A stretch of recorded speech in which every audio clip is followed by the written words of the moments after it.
अस्सलाम वालेकुम नाजरीन। आज इस वीडियो में बात करेंगे हज़रत दाऊद अलैहिस्सलाम की कौम के बारे में, जिनको अल्लाह ने बंदर बना दिया था।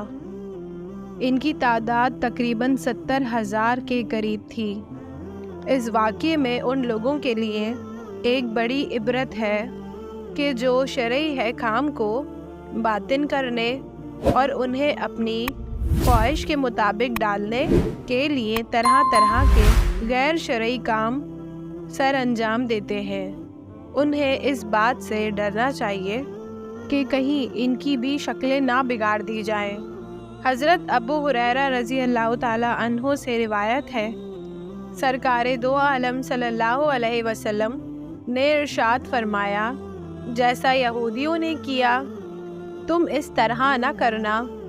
तुम अल्लाह ताला की हराम करदा चीज़ों को हलाल मत समझना। आपसे गुजारिश है, अगर आप हमारे चैनल पे पहली बार आए हैं तो प्लीज़ सब्सक्राइब कर दें और इस वीडियो को मुकम्मल देखिए। ये कौम हज़रत दाऊद अलैहिस्सलाम के ज़माने में एक शहर ईला में रहते थे। इस शहर के करीब एक साहिली इलाका था और अल्लाह ने इस कौम को तरह तरह की नेमतों से नवाजा था। उनके पास बड़े बड़े बागात और रुपए पैसे की आमदनी बहुत अच्छी थी। ये कौम हर तरह से खुशहाल रहा करती थी। अल्लाह ताला ने हुक्म दिया कि हफ्ते के दिन इबादत करना और बाकी सारे कामों को तर्क कर देना, और इस कौम पर हफ्ते के दिन शिकार को भी हराम फरमा दिया।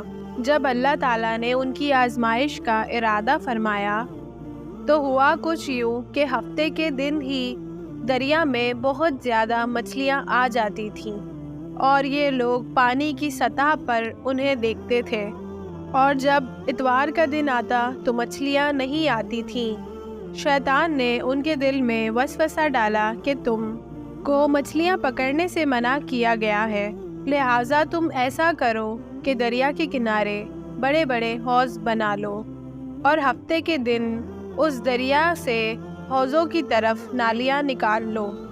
हफ्ते को मछलियाँ हौज़ में आ जाएंगी और इतवार के दिन तुम उन्हें पकड़ लिया करना।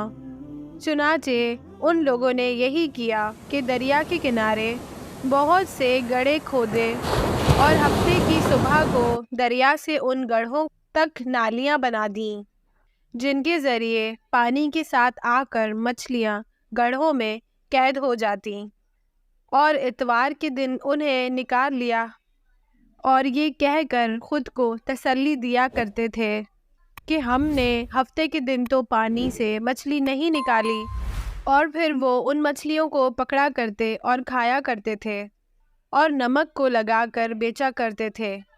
इस तरह उनका माल और भी ज़्यादा बढ़ता गया और वो अमीर होते चले गए। उन्होंने ये काम 40 या 70 साल तक किया।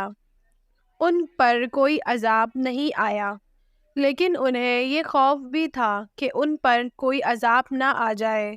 जब उन पर कोई अज़ाब नहीं आया तो उन्होंने एक दूसरे को बशारत दी, तो वो और भी ज़्यादा दिलेर हो गए और उन लोगों ने आपस में कहा कि हम तो बरसों से ये काम कर रहे हैं, हम पर तो कोई अज़ाब नाजिल नहीं हुआ। हमारे लिए हफ्ते के दिन मछली पकड़ना जायज़ है। और वो ये भी कहा करते थे कि अगर अज़ाब नाजिल होना होता तो अब तक हो चुका होता, और उनके जो छोटे बच्चे जवान हो गए उन्होंने भी यही काम करना शुरू कर दिया, और पूरे का पूरा शहर ऐसा ही करने लगा। ये वादी 70,000 के करीब थी और एक अरसे तक ये लोग इसी फ़ैल में मुब्तला रहे, और उस बस्ती में रहने वाले अफराद 3 बस्तियों में तब्दील हो गए।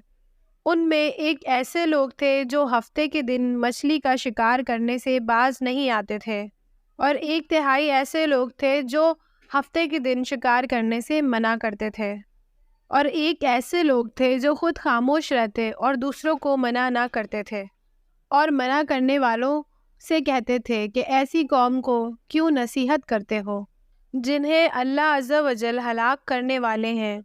और जब मछली का शिकार करने वाले लोग इससे बाज ना आए तो मना करने वाले लोगों ने कहा कि हम तुम्हारे साथ کوئی میل برتاؤ نہیں رکھیں گے۔ اس کے بعد انہوں نے گاؤں کو تقسیم کر دیا اور درمیان میں ایک دیوار کو کھینچ دیا۔ منع کرنے والوں کا ایک دروازہ الگ تھا اور خطا کاروں کا دروازہ الگ تھا۔ داؤد علیہ السلام نے ان خطا کاروں پر نالت بھیجی، اور ایک دن لوگوں نے دیکھا کہ خطا کاروں میں سے کوئی بھی باہر نہیں نکلا، تو لوگوں نے خیال کیا کہ شاید آج شراب کے نشے میں مشغول پڑے ہیں۔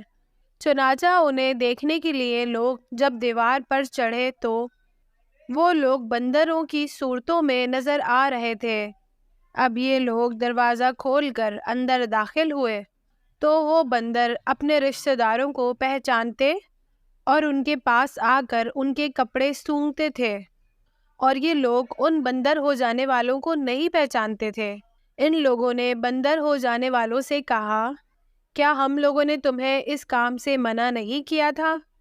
انہوں نے سر کے اشارے سے کہا، ہاں، اور اس کے 3 دن ہی بعد وہ سب ہلاک ہو گئے، اور منع کرنے والے سلامت رہے۔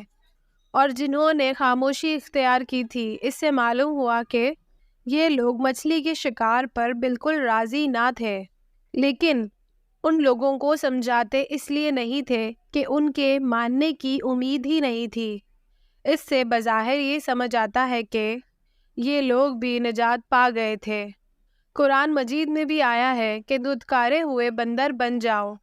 حضرت عبداللہ بن مسعود رضی اللہ تعالیٰ عنہ فرماتے ہیں کہ ایک شخص نے عرض کیا، کیا بندر اور خنزیر مشق شدہ لوگ ہیں؟ رسول اکرم صلی اللہ علیہ وآلہ وسلم نے فرمایا، اللہ تعالیٰ نے کسی قوم کو ہلاک کر کے یا کسی قوم کو عذاب دے کر اس کی نسل نہیں چلائی۔ بندر اور خنزیر ان سے پہلے موجود تھے، لہٰذا موجودہ بندر اس قوم کی اولاد میں سے نہیں، بلکہ وہ تو فنا کر دیے گئے تھے۔